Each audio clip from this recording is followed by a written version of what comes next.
Lulu, oh my god, Lulu, did you know your feet are deformed? It's so horrible. What was that? The only thing that's deformed is your brain? You know, that makes sense considering you're a mini Rex and there's nothing going on between your little eyes. All jokes aside, that comment right there is factually incorrect. As you can see, I have rabbits on wire. Wire is the only thing I use to raise my rabbits, and we do not have any kind of foot deformities, sore hocks, or anything like that because they are on appropriately gauged wire. And one of the things that we breed for is proper foot coverment on their feet. If they don't have that proper foot coverment from the time they are newborn all the way up, they are an automatic cull, because part of responsible breeding is culling stock that is not up to standard. Meaning if they have any kind of deformation, be it for foot, body, head, they cannot remain in a program, nor should they be sold as any kind of stock, be that breeding, pet, or show. If you look at Lulu's feet, she doesn't have any kind of foot problems or malformations. Her foot is a little wet because she put it into her water bowl, but that's about it. And if you don't believe me that none of my rabbits have sore hocks and she's an abnormality within the breeding program, let me show you a couple more. This big old chunky girl is Nina. Look at those feet. Absolutely beautiful feet. Rabbits should have a very thick fur covering over their feet, and unlike dogs, they do not have paw pads. Here is one of my rabbit's feet actively on wire as she is moving around her cage, and as you can see, she does not have any kind of problem on the bottom of her foot, nor is her skin ever touching the cage wire, and that is because the slippers on her feet are just so thick. Unless you have some kind of study that disproves the hundreds put out by the AG colleges in the United States, a good study, not one of those fake studies, not an article, a paper, peer-reviewed with a large enough control group, you shouldn't talk about something you don't know about. This comment right here is why I am so adamant when it comes to 4-H kids or FFA people trying to find a reputable, ethical breeder. And that's because if we screw up in some kind of way or something doesn't go right, we will make sure that we do what we can to fix it. Because everyone makes mistakes. Sometimes things just don't work out the way you want them to, or something happens. But if you have a great relationship with an ethical breeder, we can make sure that we can at least do what we can to fix it. So if you are looking into getting rabbits for show, for meat, anything, talk to your breeders, see if you can find someone ethical. Search around and see who you can find, what kind of breeds they have, and be open-minded. If you are bound determined to have Californians, but the closest one is 6 hours away, if you can drive out, that 6 hours, perfect. But if you can find New Zealand whites or another commercial breed from a reputable breeder, it's so worth it. Sometimes you just need to be flexible. Heck, I never thought I was going to get into silver foxes. I got these guys just by happen chance. I was breeding Rex and Mini Rex when these guys just kind of fell into my lap. And I absolutely fell in love with the breed. Now I'm trying to get 4-H kids and FFA kids to show these guys more often in our area as a substitute for New Zealand whites and Californians. Because these guys are like solid meat rabbits. And they're so sweet and so much easier to handle for kids than other breeds. But yeah, all of that to say, find yourself a good, reputable breeder. When it comes to my quail, it's mostly only local. And that's because I have a fairly large customer base. And I have a very small amount of quail, so I don't have the stock to really do more than that. Maybe someday I'll do more than that. So a lot of my sales are done by word of mouth, and I just put people on my wait list. So I'll have a wait list out, and I will sell most of my babies within the day or the day after they hatch. The most I have to wait most times is a week, unless somebody specifically wants me to hold on to their quail until they come off a heat lamp. But then the price definitely goes up. With that being said, some awesome places to start is Craigslist. And I know there's a taboo when it comes to Craigslist, but trust me, Craigslist is amazing when it comes to selling quail, at least. If you're not having any success with Craigslist, there's a bunch of Facebook groups, and you kind of have to weasel your way around the rules, in that you can't specifically say that you have birds for sale, but you kind of say that there are birds for sale. If you sell in Facebook groups, you understand what I'm saying. Another thing you can do, and it's a little old-fashioned, but it's worked really well for me, is flyers in feed stores. Flyers at Tractor Supply, flyers in any rural area, or even in some city areas that you think would gain attention. But that's how I started with the quail, and how I keep them for the most part sold out. This is just one of my adult dodo pens. I have 2 more underneath me here. And they're just my big giant dodos. I had a person message me asking about nesting boxes and bedding that can go into nesting boxes. Unfortunately, with their settings, they can message me, but I can't message them, so I figured I'd just make a video. When it comes to nesting boxes, I have 2 things I really like to use. One is pine shavings. I put this down at the bottom of the nesting box to kind of help absorb any moisture, keep the babies warm. I really like pine shavings when it comes to the babies.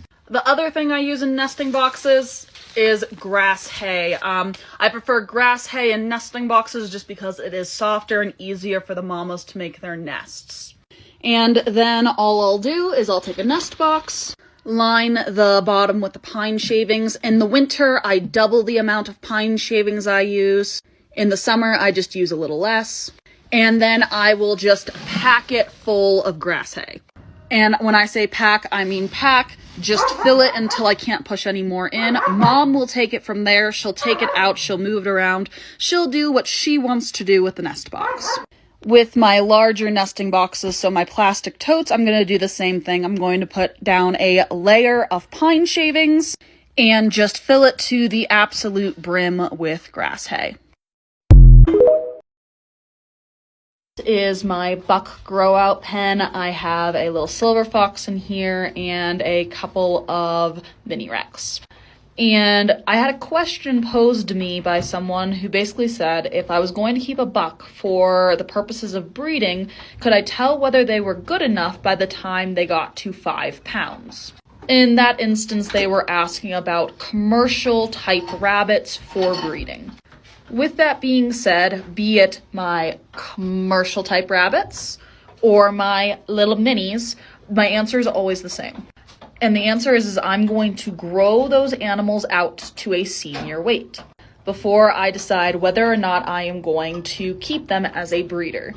Toothless is a buck that I've had now for 3 months. He is at a senior weight, and I will be breeding him to his mother up in the next month or so. I really like his type. I really like his fur pattern. I want to use him as a secondary buck for line breeding. This is his half-brother, who is younger than him, who I might also keep.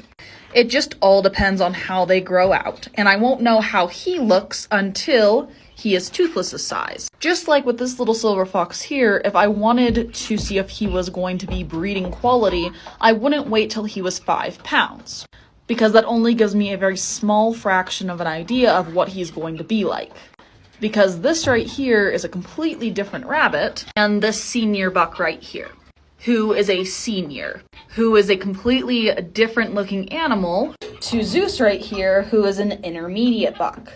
They are all the same breeds, but different sizes and different in their grow outs. Zeus, as an intermediate, is as big as Eduardo is as a senior. But if I only grew Zeus out to 10 pounds, I wouldn't realize what his true growth rate was. And I wouldn't get the full-on picture.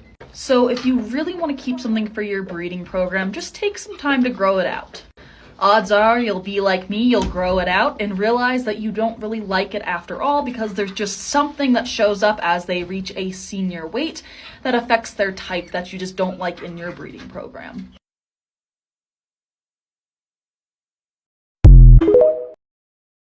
I got a lot of questions on my last video about the difference between line breeding, inbreeding, and what to do to make it successful.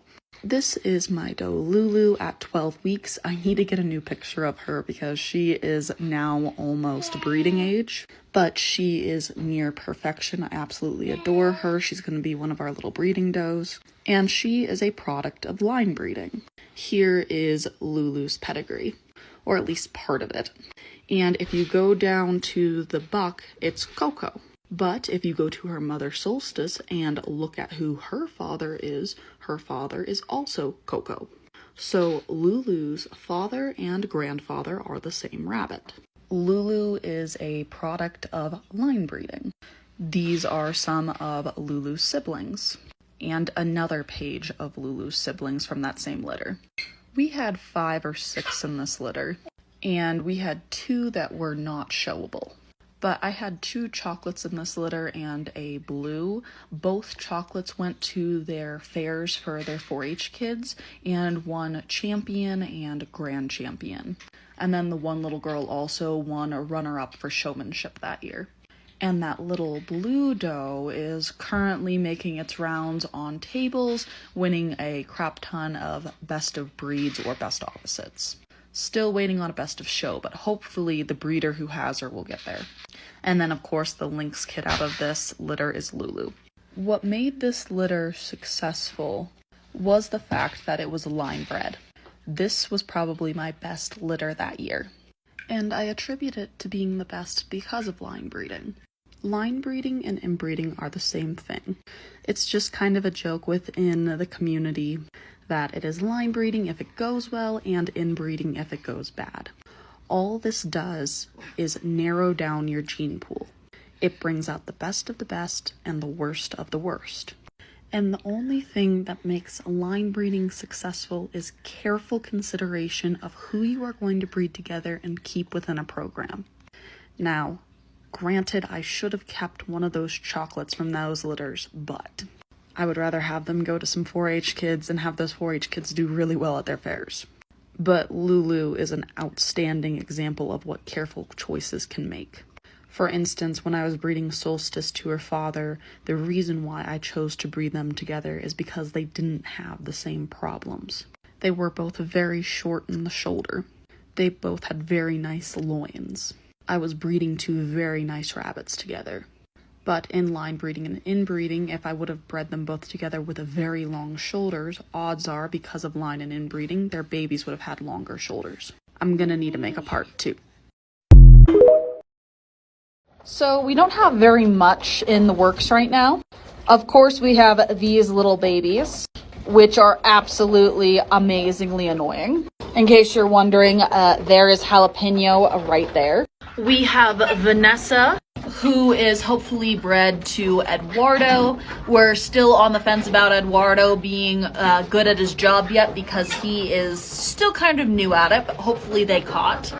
We hopefully have some Champagne d'Argents in the mix with a different doe than Miss Belle, but we'll talk later about that special project. Then on Monday, we are looking at breeding Solstice to Toothless because I would really like to get a solid black doe to replace Solstice.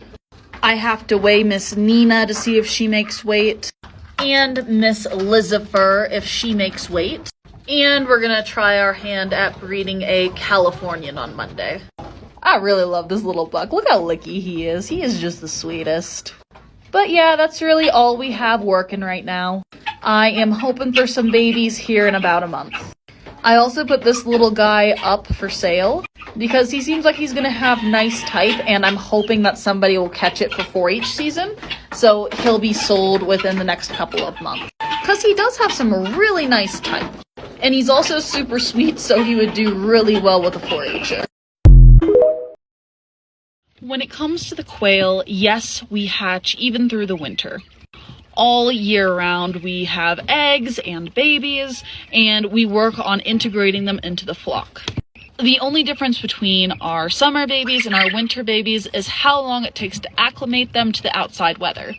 In the summer, we'll have them outside by 3 weeks, but in the winter, we normally don't move our butchers out at all. We'll put them in the garage at around 2 or 3 weeks, but we won't put them into the outdoor coop. And that's just because it gets too cold and it's not worth risking. So we'll just put them in the garage until they're 8 weeks and butcher age. Now, if I have a quail I really like, it takes me about 8 weeks to acclimate them into the cold weather. So what I'll do is I'll put them into the garage, then I'll put them outside during the day and bring them into the garage during night, and by the time I move them out into the large quail pen, they're around 12 weeks. But that's what works for us with how cold it gets.